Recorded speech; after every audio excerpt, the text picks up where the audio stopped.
প্রথমত ভারতীয় জনতা পার্টি পশ্চিমবাংলার যে কর্মীদের দীর্ঘদিনের প্রচেষ্টার ফল ডক্টর শ্যামাপ্রসাদ মুখার্জির নেতৃত্বে তৈরি হওয়া যে দলটা এই বাংলাতেই আজকে সাধারণ মানুষ আপামর জনগণ যেভাবে আশীর্বাদ দিয়ে দুহাত তোলা আশীর্বাদ দিয়ে বাংলায় একটা দুর্নীতিগ্রস্ত সরকারকে তাড়িয়েছে, তার জন্য সেই আনন্দে আমরা আমাদের সকলের প্রিয় বিধায়ক, শুধু তিনি বিধায়ক নন, প্রাক্তন আইপিএস অফিসার, যিনি একসময় এসপি সাহেব হিসেবে কাজ করেছিলেন, দায়িত্ব নিয়েছিলেন প্রশাসনের বিভিন্ন দপ্তরে, তিনি যথেষ্ট দক্ষতার সঙ্গে কাজ করেছেন।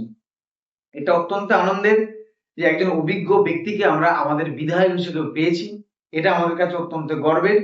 এবং তার উপরে সর্বোপরি এটা বলা যায় নরেন্দ্র মোদীর আশীর্বাদ ধন্য, অমিত শাহজির আশীর্বাদ ধন্য এই আমাদের সকলের প্রিয় বিধায়ক, প্রাক্তন আইপিএস অফিসার দেবাশিস ধরকে সঙ্গে নিয়ে আমরা এগিয়ে যাব আগামী 5 বছর। তার শুভ সূচনাতেই সকলকে সঙ্গে নিয়ে একটা প্রীতিভোজ, বিজয় মিছিল, কোথাও মিষ্টিমুখ, এভাবেই আমরা এগিয়ে যেতে শুরু করেছি, পথ চলতে শুরু করেছি আমাদের প্রিয় বিধায়ককে সঙ্গে নিয়ে।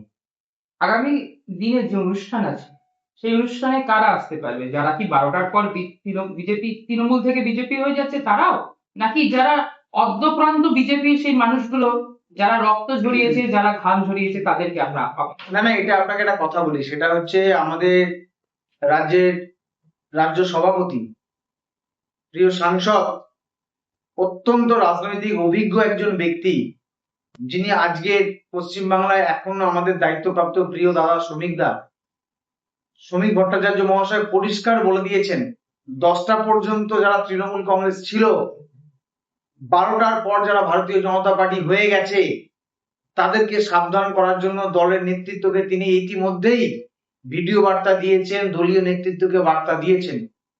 কোথাও কোথাও কিছু কিছু জায়গাতে, দু একটি জায়গাতে এটা হওয়ার প্রচেষ্টা চলছে। দলের মধ্যে যারা এগুলো করছে এটা পরিষ্কার তিনি বলে দিয়েছেন যে তারা কিন্তু কোথায় থাকবে সেটা তাদের দায়িত্ব নিয়ে থাকবে। সংগঠনের মধ্যে যারা আছে, সংগঠনের দায়িত্ব নিয়ে যারা কাজ করছে সেটা তারা বুঝে নেবেন। এবং এই 12টার বিজেপি পর যারা বিজেপি, তারাই পার্টিটাকে সর্বনাশ করার জন্য শুরু থেকেই মাঠে নেমে গেছে। পার্টির লিডারশিপরা যারা যে বার্তা দিয়েছেন সে বার্তা নিয়েই আমরা আস্তে আস্তে পথ চলবো, এটাই আমাদের লক্ষ্য উদ্দেশ্য।